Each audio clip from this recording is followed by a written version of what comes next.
Main purpose kasi ng self-loading truck natin, sa mga construction company po, ito po talaga yung sakayan ng mga heavy equipment, kuya.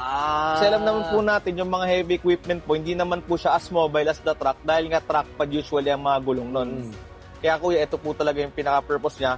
Pero at the same time, kung medyo ang heavy equipment natin is nasa site na and dito gumagana, pwede rin po natin ito gawing rental business, kuya. Oo nga.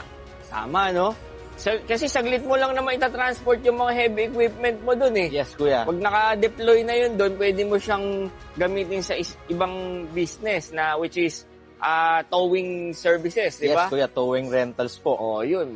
Sa mga magagaling sa negosyo dyan na nasa construction, nasa towing, nasa car industry, tamang-tama po itong unit na ito. Yes, kuya. Tama. So, ano ba? Ilang horsepower ba itong... Don't forget to follow, like, and subscribe.